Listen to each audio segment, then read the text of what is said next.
Bonsoir les amis, j'espère que vous allez bien.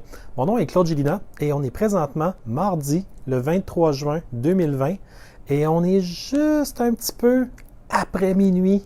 Eh oui, il y a moins de monde qui passe la tondeuse, il y a moins de trains, il y a moins de bruit et tout est calme. C'est un moment idéal pour vous jaser de la journée de lundi, le 22 juin 2020 qui vient de passer.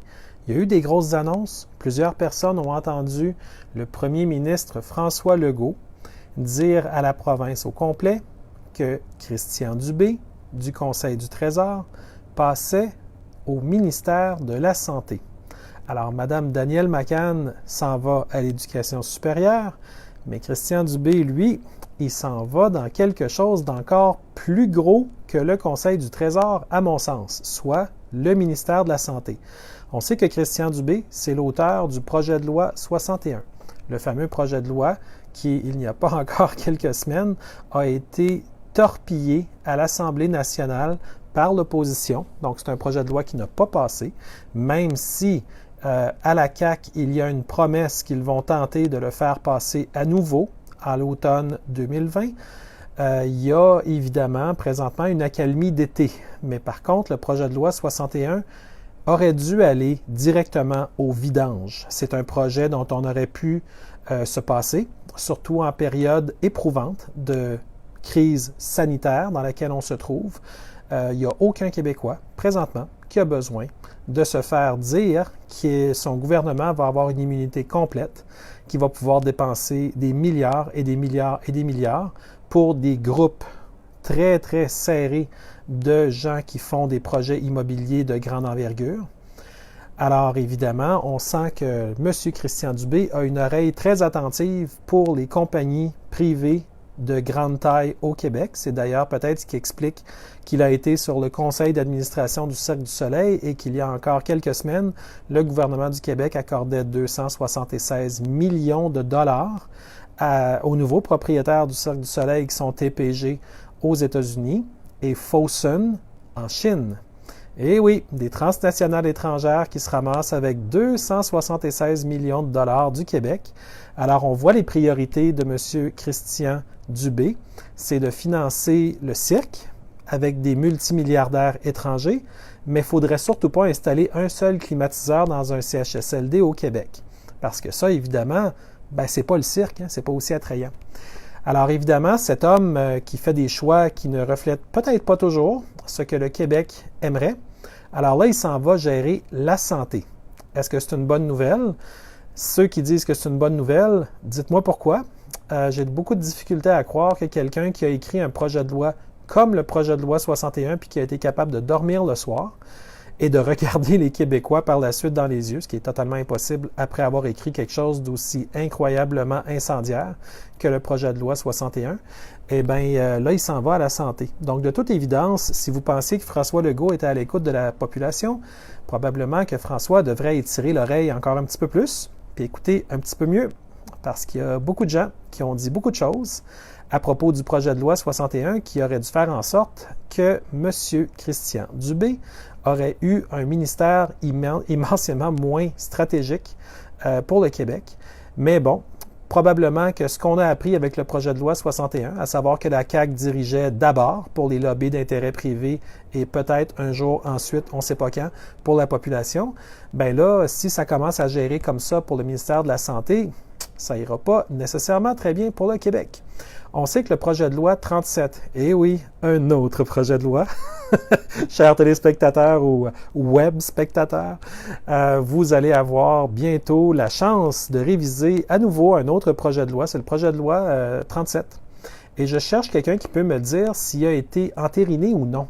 J'ai eu beau chercher à l'Assemblée nationale, j'ai cherché tout ce qui avait été discuté, puis avec les mots qu'ils prennent, puis même moi, je ne les ai jamais vus, je ne suis même pas capable de complètement confirmer s'il est actif. Alors moi, je pense que c'est encore à l'état de projet de loi. Je ne suis pas sûr que ça a été voté, mais ça a comme but, le projet de loi 37, de concentrer les achats de la fonction publique.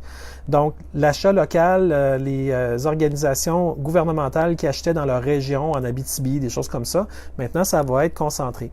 Il y a une logique à ça, que si tu es un client unique, tu as un volume supérieur, donc tu as peut-être un prix inférieur, mais en même temps, ça pourrait causer d'énormes problèmes pour l'achat local en province. Beaucoup de fournisseurs de plus petite taille vont peut-être avoir beaucoup de difficultés à fournir au gouvernement, puisque les règles pour fournir un très gros client sont vraiment très différentes, les amis, que lorsqu'un petit fournisseur local sert un client de petite taille locale.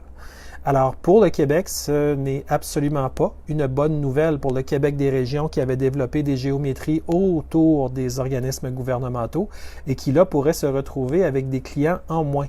Donc, déjà qu'on a des grosses difficultés au niveau des PME au Québec qui sont prises pour finalement danser sur un pied avec des règles pour des raisons sanitaires qui sont, ma foi, très draconiennes. Là, on a le gouvernement avec son projet de loi 37 qui va leur enlever probablement un gros client en région, dans toutes les régions du Québec où se trouvent des organisations gouvernementales. Donc, on peut se demander encore une fois avec le projet de loi 37, mais à quoi pense la CAQ? Parce que si la CAQ dit que pour la prochaine deuxième vague, en passant, moi, je ne suis pas complètement convaincu que la première vague a eu lieu de la manière qu'elle était supposée avoir lieu, parce que tout ce qu'on nous avait prédit, il n'y a rien dans les statistiques alarmistes du départ qui se sont produits. Donc, y a-t-il eu une première vague? Et s'il y en a eu une, on est-tu encore dedans? Parce qu'on est encore en confinement. On est encore masqué, ganté, purélisé. Les enfants, évidemment, comme les adultes, c'est la recherche des X sur le plancher, puis des lignes pour être à plus de 6 pieds de l'autre personne en avant. Donc, vraiment, la première phase, la première vague du COVID est-elle vraiment terminée? C'est une question qui se pose. Et là, évidemment, si on parle déjà qu'il va y avoir une deuxième vague, et on sait que la fameuse deuxième vague a été annoncée avec un petit rappel, comme quoi la CAQ avait déjà une provision de plus de 4 milliards qui était prévue pour la deuxième vague.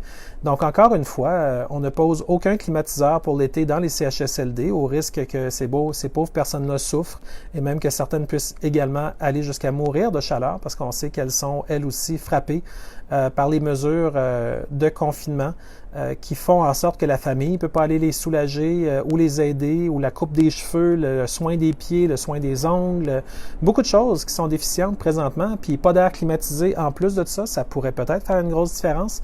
Donc, on voit que la CAQ garde un 4 milliards dans un compte de banque, mais n'aide absolument pas les gens qui sont dans un besoin criant aujourd'hui. Il y a des centaines de milliers de Québécois qui présentement se posent de sérieuses questions, à savoir s'ils vont pouvoir boucler leur budget, à savoir s'ils vont être capables d'avancer financièrement vers le prochain loyer dans à peu près 8 jours. Et ça cause des angoisses et des stress. C'est une période où on reconnaît les déménagements généralement, mais beaucoup de gens présentement se posent la question, est-ce que j'ai les moyens de déménager dans un nouvel appartement?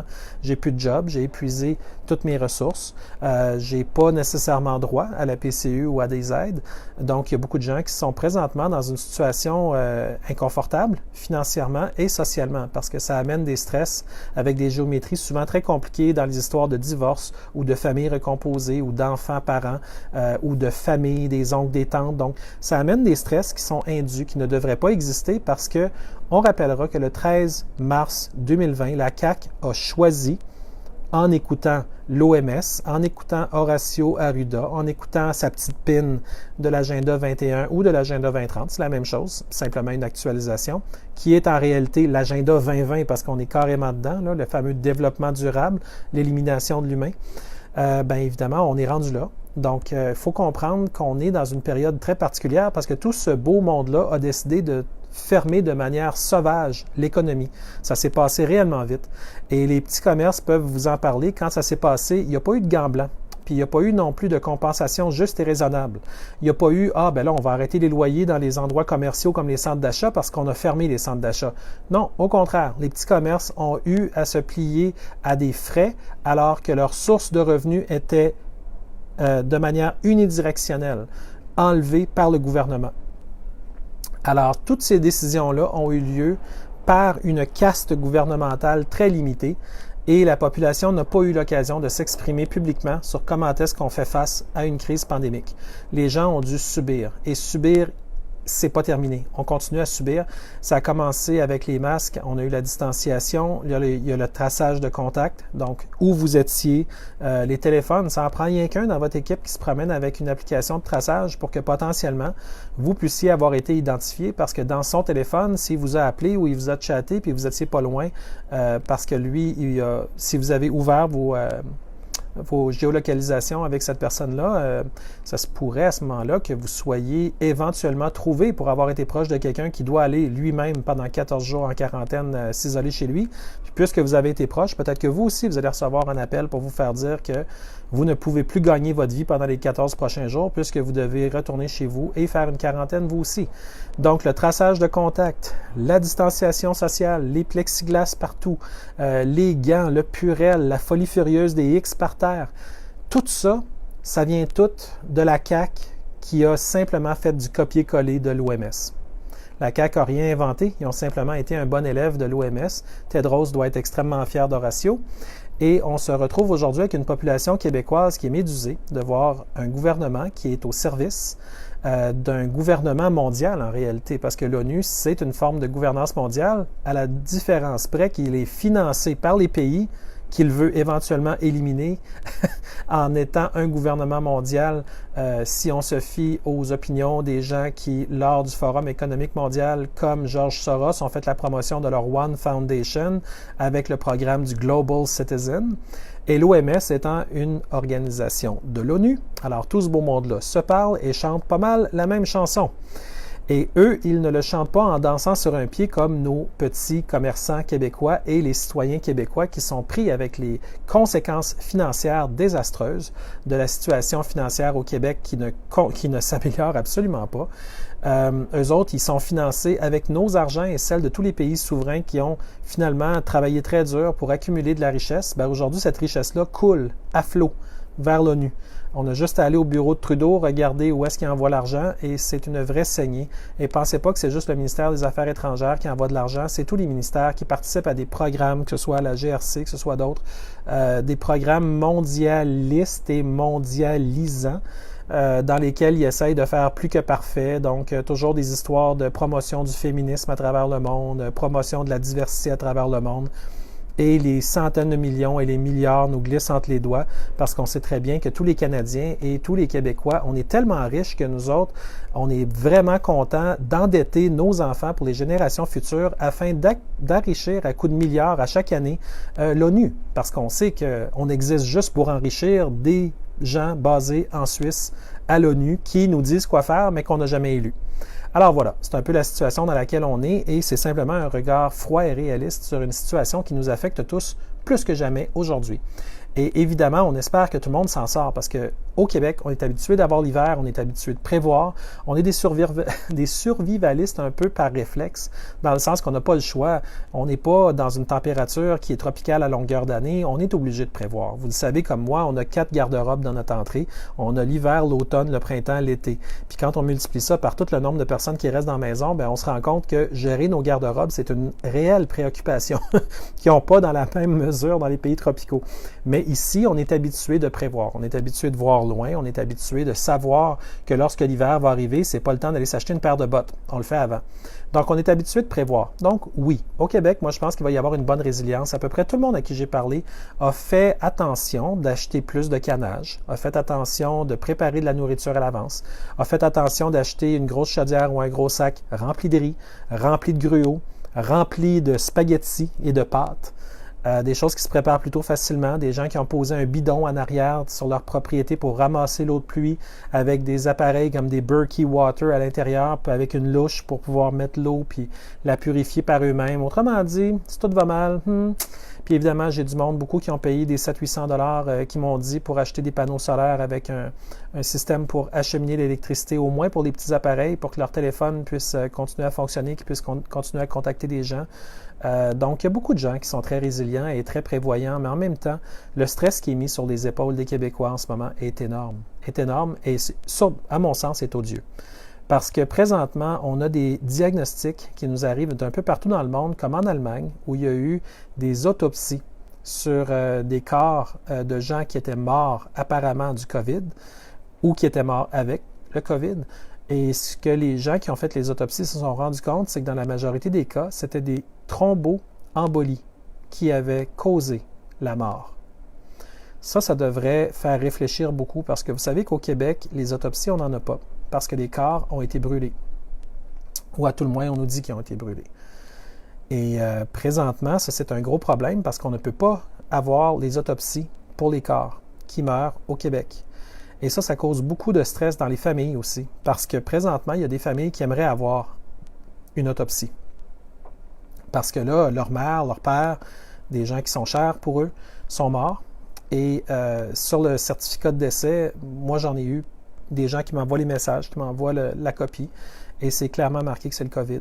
Alors, ces gens-là connaissaient très bien ces personnes-là et savaient qu'il y avait beaucoup de comorbidités. C'était pas le COVID forcément, là. Il y avait autre chose.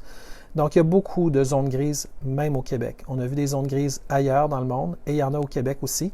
Et ça, les amis, il va falloir être très vigilant. Parce que si Horacio Arruda est obsédé à brûler tous les corps, c'est peut-être par mesure de prudence. Mais il y a peut-être le fait qu'il ne veut pas qu'il y ait d'autopsie non plus. Il ne veut peut-être pas qu'on sache qu'au Québec, comme en Allemagne, il y a eu des gens qui sont morts d'une thromboembolie. Si c'est le cas, il faudrait au moins demander à Horacio Arruda d'avoir au moins le fair play, de nous laisser faire des autopsies sur au moins un certain nombre de patients. Parce que présentement, il n'y en a pas. Et ça, c'est un immense problème. Parce qu'évidemment, on ne peut pas rien apprendre si on ne cherche même pas à apprendre. Ensuite de ça, vous savez que la personne qui va remplacer Christian Dubé pour essayer de faire passer le projet de loi 61 sur la relance économique, en réalité, l'appropriation de pouvoir complète d'une toute petite caste de politiciens et de gens d'affaires contre la population, contre l'intérêt de la population, ça va être Mme Sonia Lebel. Alors, Sonia Lebel va être propulsée sous les projecteurs comme jamais elle ne l'a été, parce que même à la commission Charbonneau, où elle a été une avocate bien en vue, avec son petit look, les petits cheveux noirs, les petites lunettes, tout ça, elle faisait très avocat, mais là, elle s'en va dans un mandat qui va être passablement différent, parce qu'on le sait tout le monde. Le projet de loi 61, quand il va revenir, je ne sais pas comment il va être accueilli, mais moi, j'ai un petit pressentiment qui me dit que le projet de loi 61 ne passera jamais au Québec. Parce que toute forme, présentement, d'arrogance, parce que vous savez que présentement, on serait supposé sortir des histoires de confinement comme beaucoup d'autres endroits dans le monde le font. Sauf qu'au Québec, la CAQ veut probablement punir la population ou tuer complètement les petites entreprises. Ils veulent laisser aucune chance. Donc, ils continuent à travailler l'axe du confinement, puis de la distanciation, puis du contact tracing, puis de la biométrie éventuellement qui va peut-être venir quand ils vont faire les écouvillons, puis essayer d'amener des projets technologiques là-dedans qui appartiennent probablement à des spin-offs de la Caisse de dépôt ou des choses comme ça, ou à des amis. Il y a toutes sortes de géométries où on voit qu'il y a des milliards qui se dépensent au Québec et au Canada, mais c'est plate parce que moi, je ne vois pas de citoyens canadiens qui reçoivent des argents en conséquence. Donc, où vont ces milliards-là? Les 300 milliards que Justin Trudeau a flashé en dette, parce que ça, c'est une dette, hein, les amis, on a augmenté d'1/3 la dette du Canada. En dedans de quoi? Quelques mois. En fait, ça s'est passé en quelques jours. Quand il l'a fait, ça a été très rapide. Mais aujourd'hui, on est pris avec une dette qui est 1/3 de plus. Qu'est-ce que ça veut dire pour nous? Est-ce que ça veut dire que nos taxes vont augmenter d'1/3? Est-ce que ça veut dire que nos impôts vont augmenter d'1/3? Parce que vous le savez qu'il faut faire le service de cette dette-là. Il faut la payer. Il faut la payer sur de très nombreuses années. Ça veut dire qu'on est largement hypothéqué à tous les niveaux. Et ça, les grands médias, ils ne disent rien. Et c'est un énorme problème. On ne peut pas se permettre que les médias continuent à jouer à l'autruche et continuent d'essayer de faire mentir le narratif pour aider la propagande gouvernementale, qui est un copier-coller de la propagande de l'OMS. Si vous écoutez ce que Mark Ryan dit, attendez quelques semaines, ça finit par sortir par la bouche d'Horacio Arruda. Quand il y a une suite aussi rapprochée dans les idées, c'est difficile de croire que les deux n'ont pas une forme de communication, à tout le moins informelle, qui est très efficace. Et on s'attend de nos élus, de nos administrateurs, qu'ils aient une communication efficace avec les gens, bien avant de les avoir, avec des organisations internationales, même en période de crise. Mais présentement, ça semble être l'inverse. Leur attention au complet est sur ce que leurs patrons de l'OMS disent, et très très peu sur les préoccupations que moi j'entends, que je lis, des gens qui présentement ont des difficultés majeures, pas juste pour l'argent. Il y a toutes sortes de difficultés. Le fait de devoir se rendre à l'hôpital, puis selon le traitement, avoir à revenir à la maison, puis rester 14 jours en isolement, parce que vous avez fréquenté l'hôpital, le fait qu'il y a des frais qui ont été ajoutés pour les dentistes, des travaux supplémentaires pour les dentistes de se ganter, de se masquer, tout ça, qui leur demande des ressources aussi. Donc, c'est pas simple pour eux non plus. Le fait que la clientèle n'est pas heureuse de tout ça non plus. Tout ça, ça a été comme amené sans qu'il y ait vraiment de débat public. Et présentement, il devrait y en avoir des débats publics. Mais là, vous voyez, les députés sont probablement en vacances, sont probablement chez eux ou dans leur circonscription. Et ils sont probablement en train de se la couler douce dans leur belle grosse maison avec la piscine, avec le hihi, le haha, la bière. Il n'y a pas de limite. Tout est beau. Pendant ce temps-là, la population du Québec, c'est pas tout le monde qui souffre. Je suis très content qu'il y ait beaucoup de monde. Vous êtes prévoyants puis tout, mais des fois, c'est pas parce que vous n'avez pas été prévoyant. C'est parce qu'un coup dur de la vie, ça peut arriver à n'importe qui, à n'importe quel moment. Bien, ceux à qui c'est arrivé à ce moment-ci, c'est extrêmement dur, les amis. Alors, présentement, on voit que le gouvernement laisse tomber la population. Ils ne voulaient pas laisser tomber les entrepreneurs. C'était ça le projet de loi 61. Les entrepreneurs qui sont probablement les amis de la CAQ. Parce que c'était des projets quand même très gros. On peut difficilement imaginer que c'était des petits entrepreneurs qui gagnaient à ce jeu-là. C'était des projets comme construire le pont de l'île d'Orléans. C'est probablement pas quelqu'un qui a une petite entreprise qui pouvait faire ça. C'est probablement des grands groupes industriels. Donc, les milliards auraient coulé à flot pour les amis si on ne s'était pas levé, si on n'avait pas été demeuré vigilant au Québec. D'ailleurs, bravo à tous ceux qui l'ont fait. Je sais que vous vous reconnaissez, vous savez très bien que dans l'intention, dans l'énergie, vous avez été contre, vous l'avez refusé. Dans vos bottines, vous avez marché devant le Parlement, vous avez marché aux différentes manifestations, vous avez pris du temps pour faire rayonner votre cohérence qui vous disait que tout ça n'avait aucun sens. Vous avez été la plus haute version de vous-même en disant haut et fort ce que vous pensiez, au lieu d'être un mouton qui répète une propagande qui correspond à une pièce de théâtre qui joue contre vous. Parce qu'il y a des gens, imaginez-vous donc, qui ont mis sur leur profil dans les réseaux sociaux « Je suis fier d'être un mouton ». Okay, ou fier d'être un mouton, quelque chose comme ça. Puis ils disent « Ah, ben moi, je fais ça parce que moi, je comprends l'importance du masque, puis moi, je protège les autres, puis... » Mais c'est très triste de voir ça parce que ces gens-là, ils ont un cœur comme tout le monde, puis probablement qu'ils veulent bien faire. Puis on les aime d'un amour infini, mais on les invite à continuer à se renseigner. Parce que si, même dans l'énergie, s'ils disent « je suis fier d'être un mouton », c'est qu'ils sont en train de nier le droit à leur propre respect d'exister. Parce qu'un mouton, il ne se respecte pas tant que ça, là. Quand le berger envoie un chien qui fait envoyer des moutons d'un côté, il n'y a pas un mouton qui dit « non, moi je ne bouge pas d'ici ». Les moutons bougent. Les moutons obéissent à la force. Donc, si quelqu'un se vante d'être un mouton dans son profil de réseau social, c'est sûr et certain que ça en dit long sur la volonté de la personne de se respecter et de respecter l'autre et finalement d'être capable d'avoir une discussion éduquée et d'être capable d'argumenter et voir s'il n'y a pas un terrain d'entente ou si on ne peut pas discuter de quelque chose. Mais quand quelqu'un est un mouton, il se met à genoux, il s'asservit. Un peu comme toutes les images absolument disgracieuses qu'on a un petit peu partout à travers le monde et qui ont décidé de faire en sorte que les Black Lives Matter étaient honorés par des Blancs qui se mettent à genoux, par des Blancs qui, de manière vraiment triste, disent « Je m'excuse ». Vous vous excusez de quoi, ces Blancs-là? Voyons donc. C'est pas vous qui avez fait des choses qui étaient répréhensibles selon l'histoire, selon le narratif qu'on a appris. C'était des gens qui ont existé bien avant vous et c'est tout à fait ridicule. Vous devez simplement avoir des comptes à rendre à vous-même, pas aux autres. Surtout pas dans des conditions comme celle-là où vous n'avez rien fait.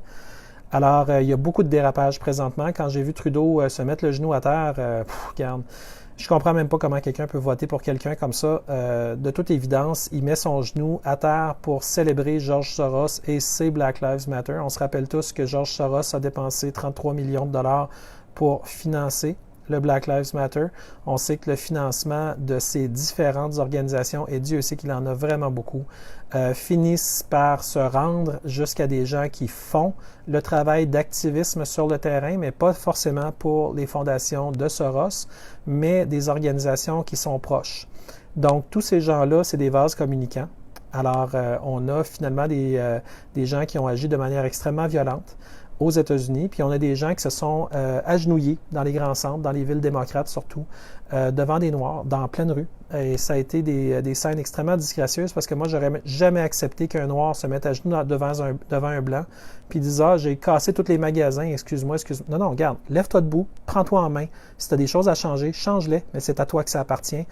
Fais ton chemin, puis bonne chance, puis garde, travaille là-dessus. Mais de faire agenouiller quelqu'un devant moi, je ne serais jamais capable.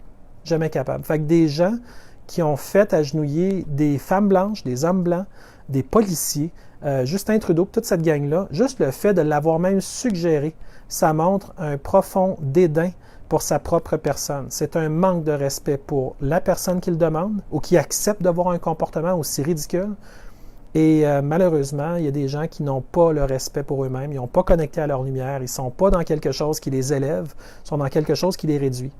Alors ça, aujourd'hui, il faut en prendre acte. Et il faut comprendre que si Black Lives Matter va avancer, il faudrait qu'ils écoutent les gens qui sont, comme Candace Owens, aux États-Unis, capables de leur donner leur juste sur qu'est-ce qui se passe avec les Noirs. Les Noirs ont des problématiques très réelles, puis c'est pas avec les Blancs en général. Les Noirs ont des problèmes avec les Noirs. Ceux qui tuent le plus les Noirs dans les rues, c'est d'autres Noirs.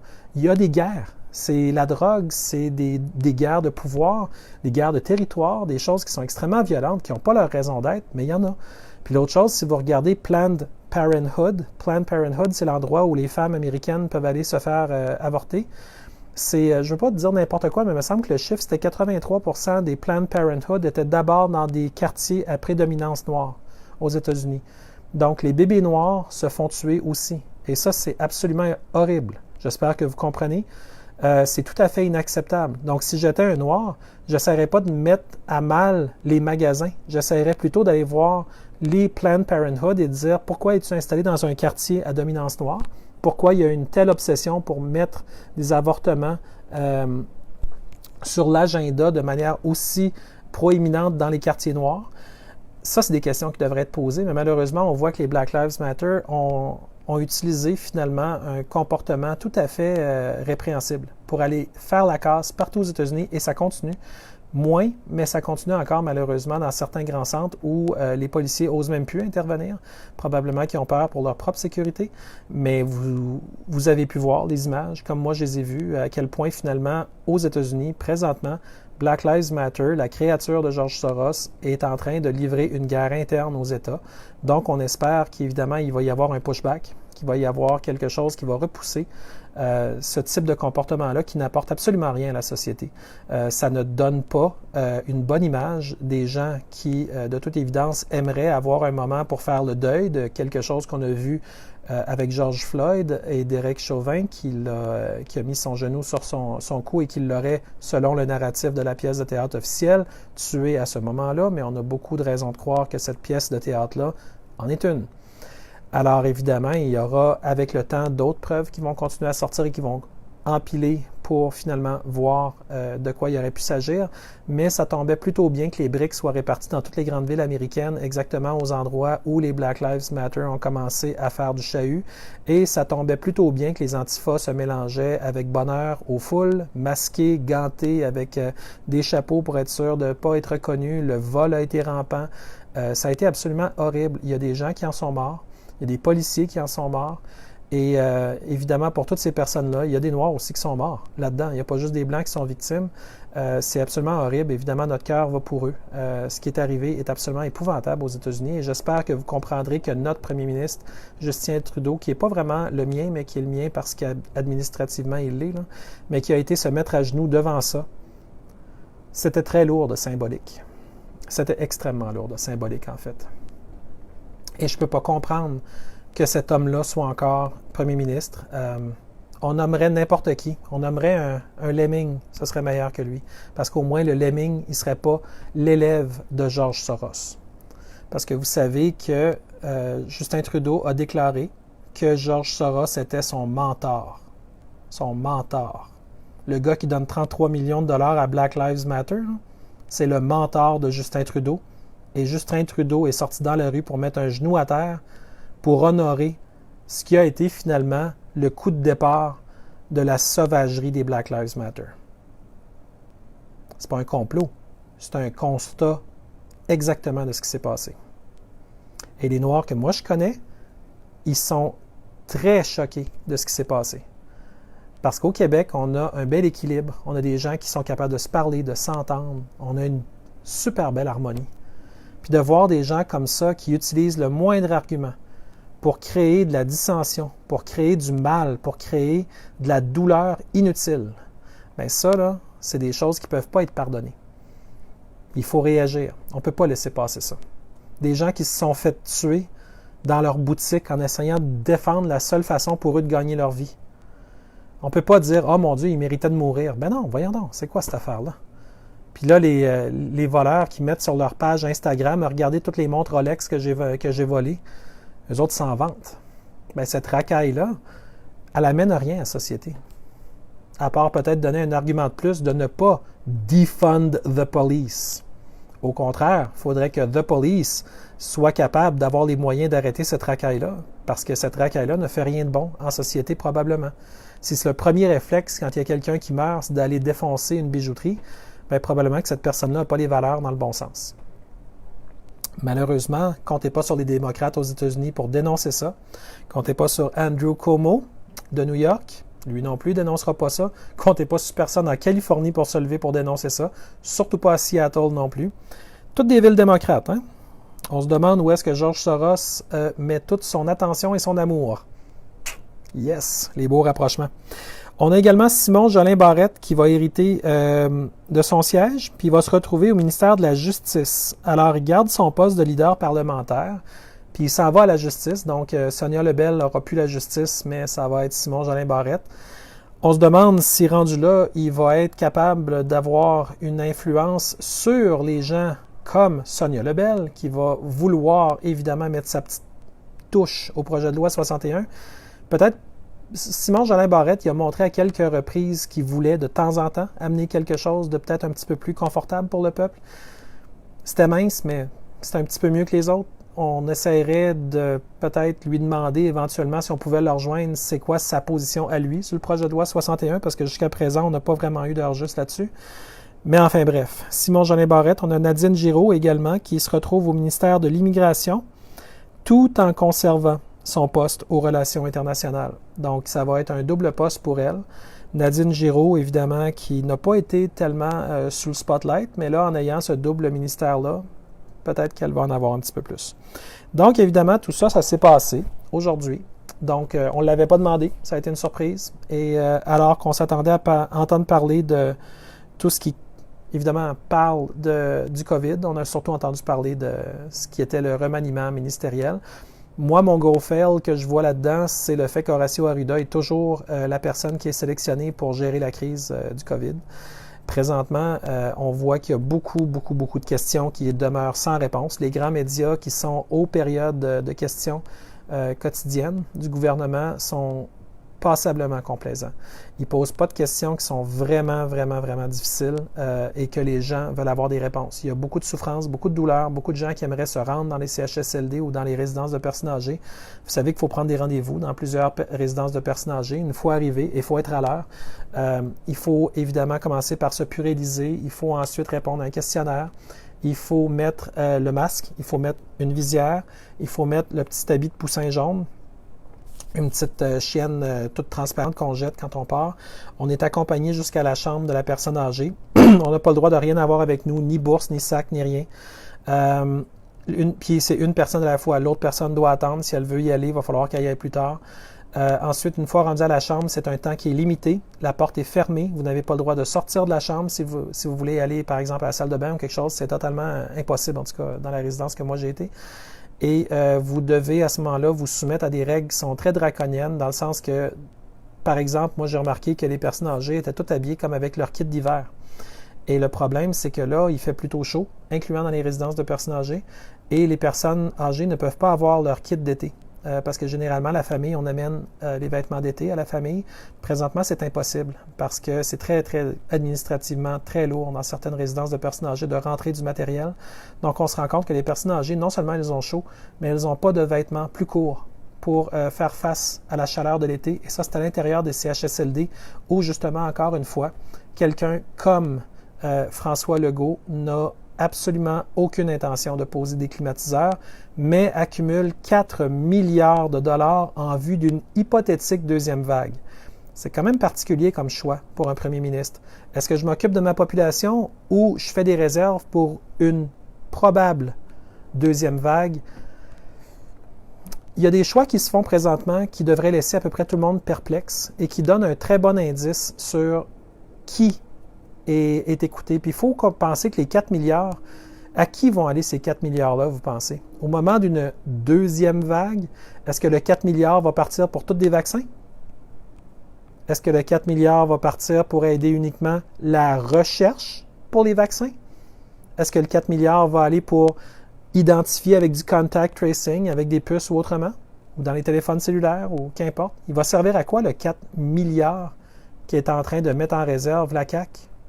Est-ce que ça va aller pour bâtir des résidences de personnes âgées avec des grands entrepreneurs de Montréal, à qui on a peut-être promis la lune dans un lobby d'intérêt privé? Ça va servir à qui le 4 milliards si on n'est même pas capable de poser un seul climatiseur dans un CHSLD de Laval? Quand même, il faut le faire, hein? Ben, c'est exactement ce qui se passe en ce moment.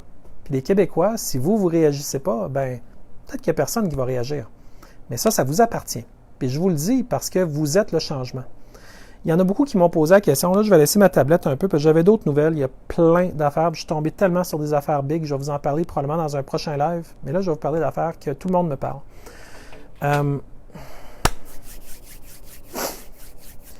J'ai beaucoup de monde qui me reviennent parce que dans leur famille, il y a de la dissension. Okay? Des gens qui sont absolument convaincus que le masque est essentiel. Et c'est correct. Okay? Ces gens-là, on les accueille, on les aime, puis qui portent un masque ou qui n'en portent pas, on les aimera toujours autant. Mais il faut comprendre que si ces gens-là vous respectent, vous, ils vont respecter votre choix de ne pas en porter.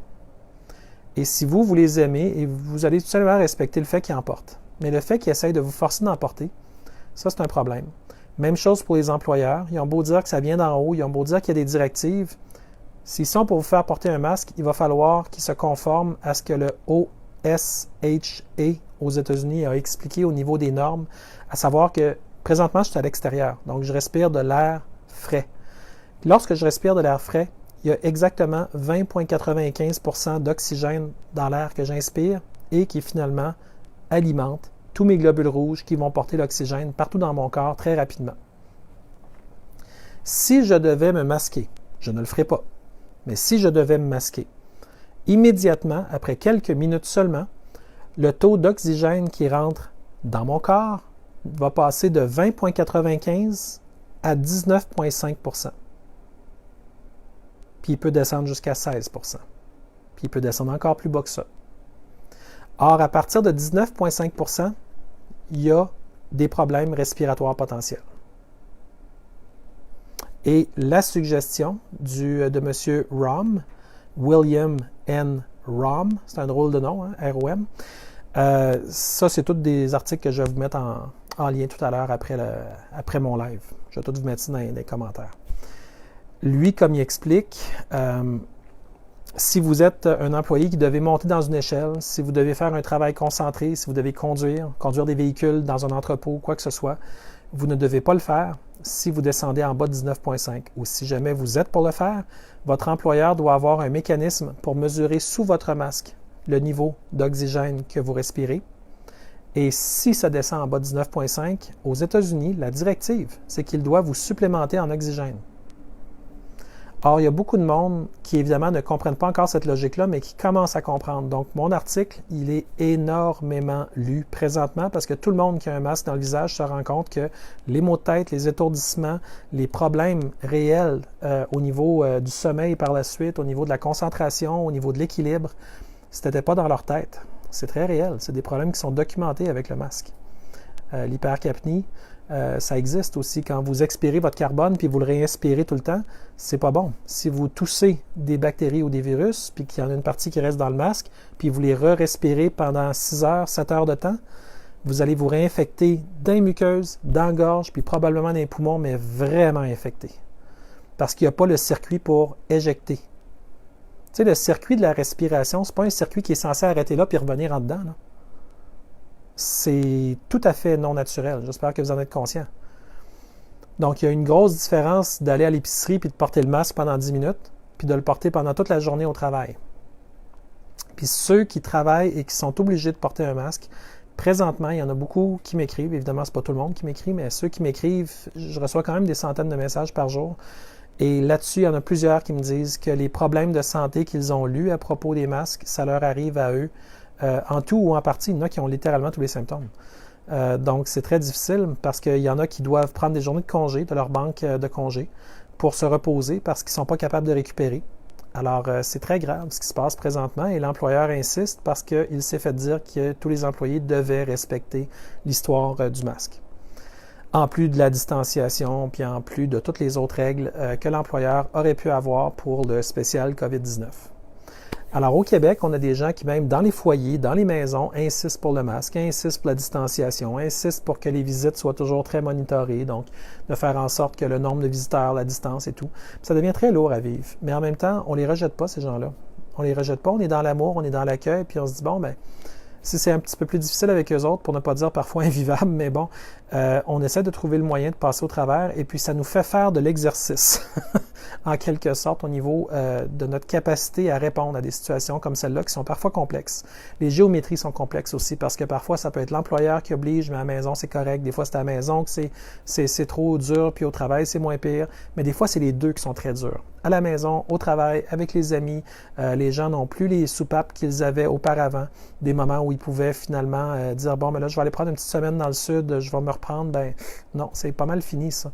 Il y a encore quelques voyages qui peuvent avoir lieu de ce que j'ai pu voir, mais c'est vraiment pas simple. Il y a des gens qui sont pris avec leur masque puis la visière pendant tout le voyage. Rendu à l'autre bout, il y a énormément de règles où ils vont atterrir dans le sud. Et puis, on s'entend que dans le sud, si tu es obligé de passer même une minute avec un masque dans le visage, ben, c'est encore pire qu'ici. Sauf qu'ici, on a nos journées chaudes aussi, mais là-bas, c'est souvent toutes les journées qui sont chaudes. Alors, je pense que les gens du Québec ont raison de dire qu'on veut réouvrir l'économie puis vite parce que dans les familles, c'est très difficile de gérer entre les enfants, les parents, entre les conjoints, entre les familles recomposées, tout ça. Et puis si on commence à perdre notre énergie avec ça, on va se vider. Puis il ne faut pas se vider. On est connecté à notre rivière d'énergie infinie à l'intérieur. On prend cette énergie-là puis on dit « Je laisse aller ce que j'ai pas besoin.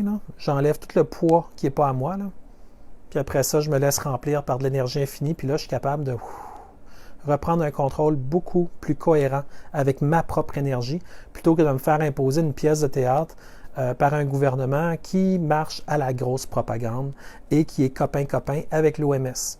C'est malheureusement eux seulement qui sont copains-copains avec l'OMS parce que je connais personne qui dit « Oh mon Dieu, j'ai tellement hâte de savoir quelle autre mesure de restriction que l'OMS va amener. » D'ailleurs, Mark Ryan, cherchez ça, de l'OMS, vous allez voir, c'est du gros matériel, c'est du lourd.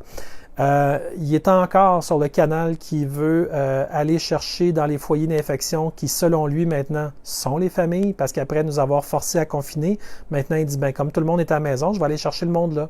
Donc, son idée à lui, c'est de rentrer dans les maisons et de faire en sorte que s'il y a, mettons, 4 personnes et une qui seraient jugées infectés par le COVID, à ce moment-là, ils vont dire, ben là, vous avez juste une salle de bain, fait qu'il faut que 3 personnes soient enlevées ou que la personne qui est infectée vienne avec nous. Alors, si c'est un enfant, ben là, il va être emmené où? La DPJ. Alors, vous voyez comment c'est pernicieux, ces choses-là? C'est un système de contrôle. Et le système de contrôle, c'est vraiment ça, présentement, la crise. C'est une crise d'un gouvernement qui a des allures totalitaires, qui a des comportements qui sont absolument pas démocratiques. Parce que moi, j'ai pas vu aucun bulletin de vote où c'est que j'ai dit « Ah oui, je suis d'accord pour fermer l'économie. Ah oui, je suis d'accord pour que tout le monde se promène avec un masque. Ah oui, je suis d'accord pour que tous les petits commerces ferment dans les centres d'achat. » J'ai jamais eu ce droit de vote-là. Ça a été fait de manière unilatérale et contre l'intérêt du peuple, parce que c'est pas vrai qu'en fermant l'économie, en brisant les rêves de gens qui ont travaillé pendant des décennies pour construire leur commerce, parfois moins, mais toujours avec cœur, et qui se font fermer tout ça dans le visage de manière sauvage par un gouvernement qui avait un agenda, bien, tout ça, c'est un réel problème. Et aujourd'hui, on a la chance de voir ça avec un petit peu plus de distance, puis de dire, est-ce que je veux continuer là-dedans? Puis je vous l'ai dit dans mes premières vidéos, on refuse toute forme de tyrannie. C'est fini. On n'en veut plus. Puis notre monde à nous, celui qu'on crée. Parce que quand on accepte, quand on est des « je suis un mouton », là, ben on est une victime, qu'on le veuille ou non. Même si on ne se pense pas victime. Dès que tu commences à te comparer à un mouton, ben, même dans l'énergie, tu es une victime.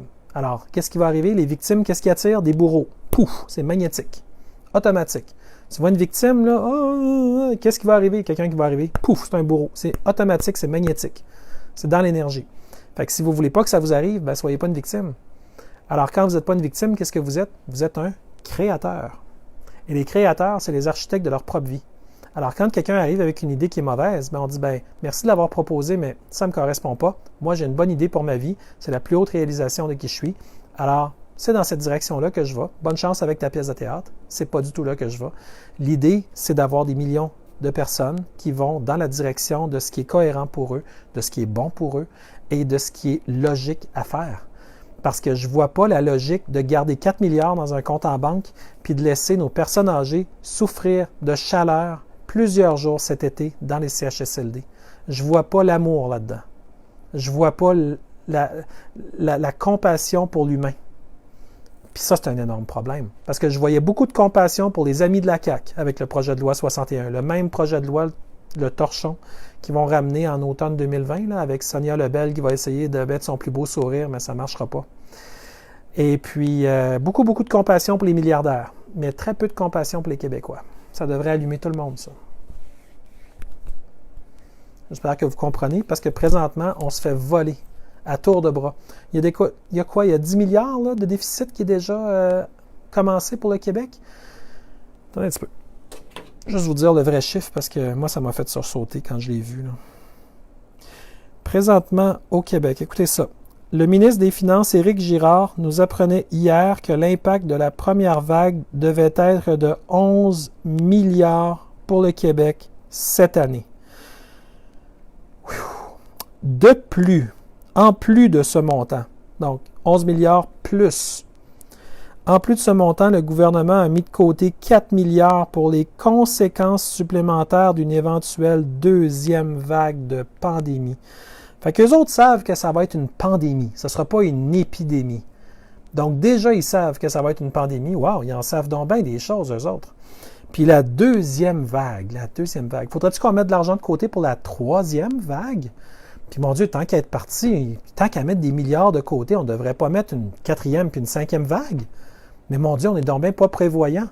Ça va-tu être rendu à la deuxième vague? Il va falloir qu'on accumule un autre 4 milliards pour une autre troisième vague pour payer un autre fabricant de vaccins relié à Bill Gates? C'est tout ça qu'il va falloir faire? Il faut se les poser, ces questions-là, parce qu'eux autres, ça a l'air qu'ils ont toutes les réponses. Mais ils ne nous en parlent pas jusqu'à temps qu'ils nous les enfoncent bien profond dans la bouche, à la dernière seconde et sans aucune consultation et de manière totalement unilatérale. Alors, si vous pensez que ce message-là, il mérite de passer, si vous pensez qu'il n'y a pas juste les grands médias comme Radio-Canada qui ont le droit de s'exprimer, que les citoyens aussi ont le droit de dire que ce qui se passe présentement, ça n'a pas lieu d'être, parce que ça ne vient pas de la population, ça vient des lobbies, ça vient des gens qui ont des agendas, ça vient des gens qui ont déjà beaucoup et qui en veulent encore plus, qu'importe le prix pour ceux qui présentement souffrent beaucoup. Puis même si vous avez des bons moyens financiers, bien, il est possible que vous souffriez vous aussi. Peut-être que vos enfants ont de la misère, peut-être que vos parents ont de la difficulté. Tout le monde a de la misère. Et quand moi, je vois que le gouvernement de la CAQ est obsédé par son projet de loi 61, c'est quoi l'histoire? Y a-t-il quelqu'un qui les a menacés s'ils ne faisaient pas le projet de loi 61? C'est quoi l'obsession de vouloir aider les chums à coups de milliards à ce point-là? C'est quoi l'affaire? C'est la population qui doit être aidée, pas les chums. Puis quand je lisais ça, avez-vous lu pour les résidences de personnes âgées? Il disait bâtir 1900 places de plus avec tous les projets dans le projet de loi 61, avec des petites résidences de personnes âgées. Mais aux dernières nouvelles, il n'y a pas juste 2000 personnes qui ont de la misère à se loger. Au niveau des personnes âgées au Québec, on est 8,45 millions. Puis ça, c'était des milliards là, qui partaient là, pour 2000 lits. Y a-t-il quelqu'un qui les a fait les maths? À la CAQ? C'était-tu genre une grosse passe d'argent hallucinante pour les amis avec un beau window dressing de « Ah oui, on vous aide, on vous aide. » Comme s'ils pensaient qu'on les aidait. On vous aide, là, on vous aide. Là. Tu sais? Puis là, Sonia Lebel, elle va revenir avec le même plan, mais avec un plus beau sourire, c'est tout ça? Ben, si vous pensez que les médias alternatifs au Québec sont utiles actuellement, ben, continuez à vous manifester pour nous partager, puis faire circuler ça, parce qu'on a présentement le goût de voir tout le monde réaliser son plein potentiel. que ce soit les plus jeunes, les plus vieux. Moi, je vois beaucoup de gens qui sont des ados, d'autres qui sont dans des jeunes familles, d'autres qui sortent de l'école, d'autres qui ont diplômé puis qui n'ont jamais eu les célébrations de diplôme. Beaucoup de gens qui sont jeunes, qui souffrent aussi, parce qu'on parle beaucoup des personnes âgées, parce que c'est eux autres, présentement, qui sont le plus impactés par les effets de ce qu'on prétend être, le COVID-19. Mais il y a beaucoup de gens qui en souffrent aussi. Je vois beaucoup de détresse émotionnelle chez les plus jeunes aussi. Ils n'ont peut-être pas beaucoup d'expérience pour comparer ce qu'ils vivent avec autre chose. Donc, s'ils ne peuvent pas contextualiser, ça peut engendrer de la peur ou de l'anxiété ou de l'angoisse. Il faut rassurer nos jeunes. Il faut leur dire que présentement, on n'est pas assis. On est debout, on avance, on comprend que pour eux, c'est pas simple, mais pour nous non plus. Et qu'on a besoin qu'ils soient là pour nous. On a besoin qu'ils regardent derrière nous pour nous protéger pendant que nous, on va de l'avant pour porter notre voix, pour faire entendre la meilleure version de nous-mêmes qu'on veut réaliser, qu'on veut créer dans ce monde. Et ensemble, on est capable de faire des grandes choses. Donc, alors que c'est un moment où il y a beaucoup de détresse, peut-être que c'est un moment où est-ce qu'on peut finalement tous réunir nos forces et travailler pour faire triompher quelque chose qui va être bon pour nous. Des jardins publics où il y a de la nourriture gratuite, des endroits où il fait bon marcher et où il n'y aura pas de 5G. Avoir des comités citoyens qui disent « Nous, on refuse la 5G partout, sauf dans tel endroit très spécifique et on laisse ça comme ça pendant 10 ans. Et si on voit qu'il n'y a pas d'oiseaux qui meurent, qu'il n'y a pas de poisson qui se fait électrocuter dans leur bassin, qu'on voit qu'il n'y a pas de choses graves qui se passent, à ce moment-là, on pourra considérer d'avoir un autre test qui va éloigner un petit peu les antennes du centre d'achat, puis on va regarder comment ça va. Mais là, présentement, c'est un déploiement sauvage. C'est un déploiement unilatéral. Et je ne sais pas s'il y en a qui ont vu que Bell s'annonce 5G, ça va tellement plus vite. Il y a un maringouin qui est venu me dire bonjour. Il est encore là. Oups, par là. Essentiellement, ils font de la pub sur des panneaux.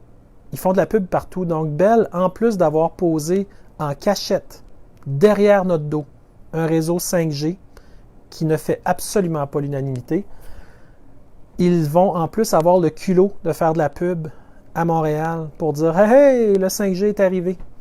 Donc, tous ceux qui vous l'avaient dit, ils vont le poser dans notre dos pendant qu'on est confiné. On en a eu beaucoup, là, des gens qui aiment ça faire des blagues de toutes sortes de choses, qui se sont fait beaucoup de capital là-dessus en disant « Ah, ils disent n'importe quoi, comme s'ils allaient poser du 5G dans notre dos ». Bien, ils l'ont fait. Ils l'ont fait. Et ils n'ont pas fini de le faire. On a encore entre 40 et 60 000 antennes qui vont être posées à Montréal. Les gens de Montréal, vous devriez aller parler à l'hôtel de ville maintenant parce que la mairesse Valérie Plante, elle est en liesse avec les développeurs de 5G. Pour elle, c'est la meilleure chose depuis le pain tranché. Elle n'a aucune compréhension que la 5G peut poser un danger. C'est triste, hein? Mais c'est ça. À Québec, c'est pas mieux. Le maire Labaume ne s'est jamais exprimé contre la 5G. Pour lui, c'est juste business as usual. Probablement qu'il va continuer de rester dans une maison qui ne sera peut-être pas impactée autant que celle des gens qui sont pris dans des quartiers centraux, qui vont être malheureusement touchés comme les autres ne le seront pas par la technologie 5G. Tous ne seront pas touchés de la même manière. Certains plus, certains moins. Mais en bout de ligne, tout le monde va y goûter. Et c'est une technologie qui a un potentiel. Ils ne sont pas obligés de mettre toute la puissance la première journée. Ils peuvent attendre. Ils ne sont pas forcés. Avec les téléphones cellulaires, ils peuvent, s'ils veulent, ne jamais viser Valérie Plante. Ou ne jamais viser le maire Labaume. Ou ne jamais viser les politiciens. Donc, les lobbies vont avoir de beaux jeux. Vous voyez bien, ça ne vous donne rien. Vous et vos enfants n'êtes jamais touchés. Clic, clic, clic, clic dans l'ordinateur. 2000 personnes privilégiées. Eux autres, on les vise jamais. Mais peut-être que les rayonnements vont toucher d'autres mondes. Et présentement, le principe de précaution est bafoué. Donc, on se retrouve au Québec avec des dirigeants qui vont imposer la volonté des lobbies sur les peuples. Il y a un déni de démocratie. Il faut savoir mettre les mots sur ce qui se passe. Prenez votre temps, puis absorbez ce nouveau vocabulaire-là, parce que ce vocabulaire-là va vous permettre de dire clairement ce que vous pensez de ce que le gouvernement fait. Continuez à travailler depuis votre lumière, depuis la réalisation pleine et entière de votre potentiel, puis vous allez voir qu'un projet de loi 61, Je vous aurais donné une feuille blanche, je vous aurais dit de marquer des choses. Je ne pense pas que vous auriez dit donner des milliards aux amis de la CAQ qui font de la construction, ou enfin bref, au lobby de la construction qui, de toute évidence, savent où l'adresse de la CAQ se trouve. C'est peut-être pas ça que vous auriez marqué sur la feuille. Donc, pour vous respecter, probablement que ce serait bien qu'il y ait quelque chose pour la population, mais pas juste des grenailles. Il faudrait que la population, qui est 8,45 millions, ait en proportion du budget. Peut-être, je ne sais pas, donner 10 milliards à la population, puis donner peut-être, 500 millions à des développeurs immobiliers. 500 millions, c'est quand même de l'argent. Il n'y aurait pas d'argent pour faire des petites maisons de personnes âgées avec ça. Ça coûte combien de maisons de personnes âgées? Quoi, 30 millions, peut-être? Il n'y aurait pas moyen de faire quelque chose de beau avec 500 millions? Puis bâtir un pont. Y a-t-il des alternatives à ce pont-là? On peut-tu rafistoler celui qui est là? Peut-être pas. Celui de l'île d'Orléans, il est vraiment... Je pense qu'il est vraiment changé, lui, par exemple. Mais, tu sais, y aurait-il moyen de faire autre chose? On sait qu'il a été laissé à l'abandon pendant des décennies, ce pont-là. Donc, c'est normal qu'aujourd'hui, il faut le refaire. Donc, évidemment, ce n'était pas la CAQ qui était au pouvoir à ce moment-là, mais ça reste que pour la population qui doit payer, c'est pas le fun. Puis quand j'entends les politiciens provinciaux qui disent « Ah, ça va être compensé par des transferts fédéraux », oui, mais on paye, nous, et pour le provincial et pour le fédéral. Un petit peu moins de toute proportion gardée au fédéral, mais on paye beaucoup. Donc, c'est pas un gain pour le citoyen, c'est peut-être un gain pour le gouvernement provincial sur sa feuille Excel, mais c'est pas forcément un gain pour les citoyens. Et ça, c'est un immense problème que des politiciens se servent de ce langage-là pour méduser ceux qui sont distraits et finalement pour rire de ceux qui comprennent et montrer un pouvoir absolu, même avec des décisions qui ne tiennent absolument pas la route. Parce que trop souvent, on apprend par après ce qu'ils ont fait avec notre argent, ou quand ils font un projet de loi, ils font des amendements, ou ils font des complexités à l'intérieur du projet de loi qui fait que tu penses que tu es protégé, mais ils mettent une exception au point 53, alinéa B. T'sais? Puis tu ne comprends même pas l'exception parce que le langage qu'ils ont pris pour mettre le fournisseur externe choisi en cas de mesure d'urgence, tout à coup, oups, c'était en mesure d'urgence. Alors là, tout ce que tu pensais être une protection au début de la loi, ça ne l'est pas vraiment parce qu'ils se sont laissés une porte de sortie par après qui peuvent faire ce qu'ils veulent. Et la population est prise en otage derrière ces décisions-là. Donc, on a ça à décider en tant que population. Est-ce que c'est le genre de gouvernance qu'on veut? Est-ce que c'est vraiment une gouvernance bienveillante? Bien évidemment, vous allez être les bienvenus de participer si vous le souhaitez. Je sais que vous êtes nombreux à m'écouter et que vous me demandez souvent qu'est-ce qu'on fait à partir de maintenant. Moi, je vous dis tout le temps, retournez à votre cœur. Écoutez ce que ça vous dit et faites ce que ça vous dit. Votre cohérence à vous est merveilleuse. Je vous sens, vous êtes là, je vous lis. Je vous réponds, j'essaye même de répondre le plus vite que je peux. Je sais que vous aimez ça me jaser, mais évidemment, vous comprendrez que j'ai des centaines de messages par jour. C'est pas parce que je ne veux pas vous parler, là. C'est vraiment parce qu'il y en a réellement, réellement beaucoup. Mais je dois vous assurer que ce que vous avez dans votre cœur, ce que moi je vois, là, c'est de la force, c'est de la lumière, c'est de la bienveillance, puis Dieu sait que notre monde en a besoin. Puis j'ai des bonnes nouvelles pour vous. Quand on se promène en général, il y en a beaucoup de bienveillance puis d'amour. Il y a des gens qui sont distraits. Mais sinon, on est entouré d'amour. Et quand on décide de la voir, on la voit encore plus. Et quand on la voit, on la fait rayonner. Puis même si la personne a un masque, elle a des yeux encore pour voir. Ils n'ont pas encore masqué ça. On est capable de dire merci d'être là avec nos yeux. On est capable de recevoir son sourire juste avec les petites pattes de canard et de peau, de pattes d'oie qui sont ici, qui lèvent un peu. On est capable de le voir. Puis de leur faire sentir qu'on le sait que tu es pris pour faire ça. Bien, on est avec toi puis on t'aime. On t'aime tellement fort. On a hâte que tu reviennes dans notre équipe, là. On sait que tu ne peux pas tout le temps, mais on a hâte que tu reviennes, puis on t'aime. Puis quand tu vas revenir, tu vas voir, on va t'accueillir à bras ouverts. On est là. Il faut leur faire sentir qu'ils ne sont pas seuls. Puis vous, dans ce que je vois, dans la lumière, dans les messages que vous m'envoyez, vous l'avez ce pouvoir-là. Alors, continuez à rayonner l'amour, continuer à faire des choses qui sont vraiment positives, vraiment constructives pour le Québec qu'on veut créer. On est des créateurs. On n'a jamais été des moutons. Puis si on est des victimes, c'est parce qu'on a été très mal renseignés. Donc on redevient des créateurs. On redevient fort. On redevient dans notre énergie, dans notre force. Et on reprend tout le pouvoir dont on a besoin pour faire tous les projets qu'on veut. On regarde un lever de soleil, on regarde un coucher de soleil et on dit « Toi, t'es parti, mais quand tu vas revenir, watch me. Watch me. Regarde-moi. Regarde bien ce que moi, je peux créer. Je vais prendre une feuille blanche, puis je vais dessiner quelque chose de magnifique que je vais mettre sur mon mur. Je vais prendre une graine, je vais la planter dans mon jardin, puis je vais l'entretenir pendant 2 semaines pour ensuite voir une petite pousse qui sort. Je vais acheter un bouquet de fleurs, puis je vais faire radier une odeur magnifique dans ma maison. Je vais changer l'énergie. Je vais découvrir les huiles essentielles.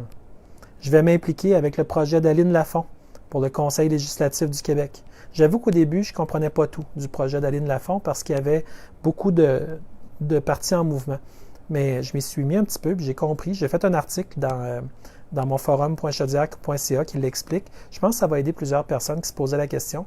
Et puis, simplement de participer. Je le sais que Mme Lafont, Aline Lafont, a trouvé les 24 personnes. En fait, les a trouvées. A reçu les CV en quantité apparemment suffisante pour prendre les 24 personnes. Mais moi, je vous connais, vous êtes du monde vraiment, vraiment qui mériteriez d'être là. En tout cas, tous ceux avec qui je corresponds, dans ceux qui m'écoutent, là. Vraiment, vous avez le cœur à la bonne place. Vous avez un compas moral exceptionnel. Vous auriez vraiment votre place dans un conseil législatif qui serait au-dessus de l'Assemblée nationale. Donc, qui ferait en sorte que des dérives ne seraient pas rampantes. Parce qu'actuellement, c'est les lobbies, l'Assemblée nationale, puis c'est le parti sur votre dos. Et ça ne devrait pas être. Donc, Aline Lafont, elle a une excellente idée, celle d'aider le peuple québécois à avoir un contrôle sur l'appareil législatif et gouvernemental et l'Assemblée nationale avec un conseil législatif. C'est une super bonne idée. Alors, si vous voulez y participer, aidez-la. Elle s'appelle Aline Lafont. Et je vais vous mettre dans les commentaires tout à l'heure un petit lien qui va vers ce qu'elle a produit. Elle fait des vidéos aussi. Mais donnez-vous la peine d'écouter un petit peu. Puis je sais qu'au début, c'est des idées qui sont un peu révolutionnaires, on dit ma foi, mais qu'est-ce que j'ai manqué? Comment ça se fait que ça se peut? Puis tout ça, mais j'ai regardé, puis effectivement, ça se peut. Et puis c'est une interprétation qui est saine, c'est une interprétation qui est bonne. Alors moi, j'aimerais la féliciter pour le beau travail qu'elle a fait jusqu'à maintenant. Et j'aimerais l'encourager en la mentionnant dans mon live, en disant qu'elle fait un travail qui présentement est un travail de pionnière. Et elle a des excellents messages à donner, comme c'est elle qui a parlé il n'y a pas longtemps de la compagnie Quester, qui a des claims sur plusieurs des territoires des Basses-Terres du Saint-Laurent, partout au Québec. Et on sait que quelqu'un de Quester vient de se faire placer par François Legault dans l'appareil gouvernemental. Je vais vous mettre également le lien pour que vous puissiez voir ça. Et c'est important que vous en preniez note, parce que malheureusement, il y a des choses qui se trament avec la CAQ qui sont très, très mal expliquées et qui sortent au compte-gouttes. Et heureusement, c'est vous qui êtes vigilants. Vous l'avez compris, hein, quand j'ai dit « le prix de la liberté, c'est la vigilance éternelle ». Ça vous appartient, cette phrase-là. Puis la vigilance éternelle, c'est de voir ce qui se passe. Puis de plus en plus, de toute façon, vous faites un super boulot, parce que quand vous m'envoyez des courriels, en passant, je tiens à vous féliciter. Tu sais, je vous avais dit dans l'autre vidéo de ne pas juste m'envoyer des vidéos qui sont longues puis dire « Ah, Claude, t'écouteras ça ». Ben, j'ai pas le temps de l'écouter. Je peux regarder des petits bouts juste pour me situer, mais j'ai pas le temps de tout l'écouter parce que j'en ai trop. Mais par contre, vous êtes nombreux à dire « Bon, ben Claude, dans un paragraphe, là, moi j'ai vu qu'à tel endroit, il disait que telle loi n'était pas correcte, puis je t'ai mis le lien vers cette loi-là pour que tu ailles voir. » Puis là, c'est beaucoup plus simple pour moi de comprendre. Puis ça me permet d'avancer plus vite dans mes travaux parce que, comme vous le savez, je me consacre presque à temps plein à faire ça pour finalement vous donner un coup de pouce pour comprendre le monde dans lequel on vit, parce que ça devient complexe quand on s'y attarde pas. Puis il y en a beaucoup qui travaillent, il y en a beaucoup qui n'ont pas le temps, il y en a beaucoup qui n'ont pas vraiment le bagage pour dire « Ah, je peux faire des comparaisons entre ce que je connais », puis ils ont travaillé dans d'autres domaines, ne sont pas familiers avec les histoires politiques, les histoires sociales, autant que quelqu'un qui va s'y consacrer à temps plein. Donc moi, ça me fait plaisir d'être cette personne-là. Puis écoutez, je n'ai pas de mots pour dire à quel point je me sens privilégié que vous m'encouragiez, parce qu'il y a des gens qui me font des dons, qui me permettent de faire ce que je fais là en ce moment. Parce que vous l'aurez compris, c'est pas gratuit pour personne, il n'y a personne qui a un lunch gratuit, moi non plus. Mais je sais très bien que vous êtes là, puis vous m'encouragez, puis vous me faites des bons dons qui font en sorte que je peux continuer à travailler puis avoir la tête tranquille. Vous êtes vraiment là. Puis les gens qui pensent qu'au Québec, les gens sont égoïstes puis tout ça, là, oubliez ça. Là. Vous avez tellement compris qu'on est solidaires. Vous êtes forts, vous êtes bons, puis vous comprenez la valeur de ce qu'on fait ensemble. Parce qu'on le fait ensemble. Parce que ce que je vous rapporte souvent, c'est ce que d'autres m'ont rapporté. Puis ça me donne la possibilité de jaser avec vous comme je fais là. Comme vous voyez, je n'essaie pas de raccourcir mes vidéos. Il y en a qui ont dit « Ah, il faut que tu fasses ça en 5 minutes, en 10 minutes, parce qu'après ça, on n'écoute plus. » Mais je regarde les statistiques dans YouTube et puis vous l'écoutez au complet, la vidéo. J'essaye de ne pas non plus vous endormir, ce n'est pas ça mon but, mais vous êtes là. Puis vous savez très bien que mon message, en arrière des approches, en arrière des opinions éditoriales, ce que je veux vous livrer, c'est l'espoir. Mais pas l'espoir que moi je vous donne, l'espoir que vous trouvez dès que vous connectez sur votre pouvoir à vous. Il est tout à vous, les amis. Puis pensez pas que c'est vous qui regardez mon cheminement à moi seulement. Moi aussi, je vois le vôtre. Parce qu'il y en a beaucoup qui me parlaient de comment vous avez été capable de dire « Puisque je ne suis plus une victime, je suis un créateur. Maintenant, qu'est-ce que je pourrais bien créer? » Puis vous créez des choses magnifiques. Si vous saviez le nombre de choses que je me fais dire que vous créez.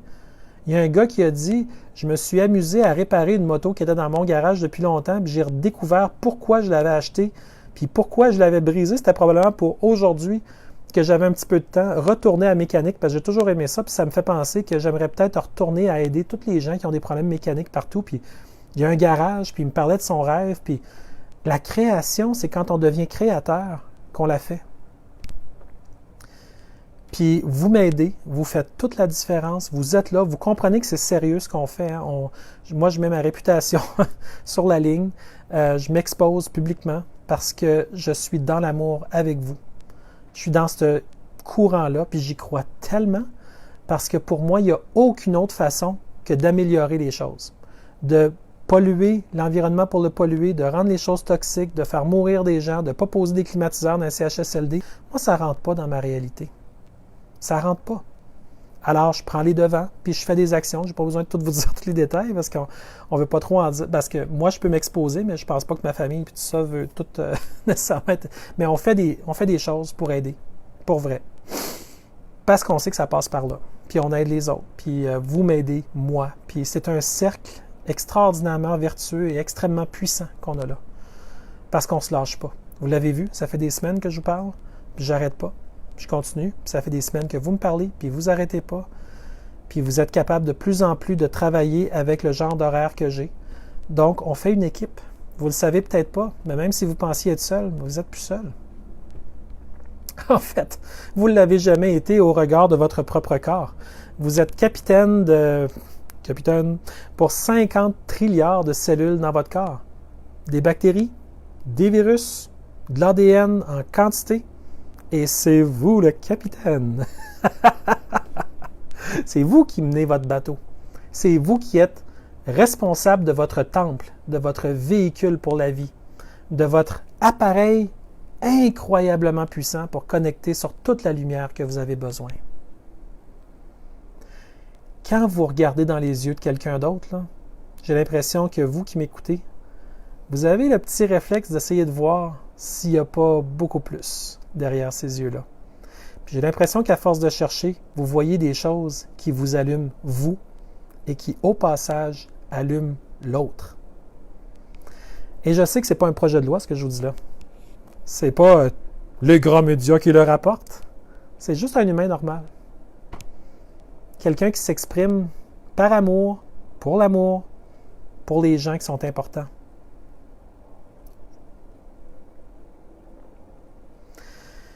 Alors, on est ensemble. On fait partie de la grande aventure. Ceux qui disent que ça va durer 4 ans, 2 ans, 3 ans, puis ça va être épouvantable, puis tout ça, grand bien leur en face. Nous, on va se préparer. On va faire attention. On va être les gens prudents, les gens avenants, qu'on a toujours été.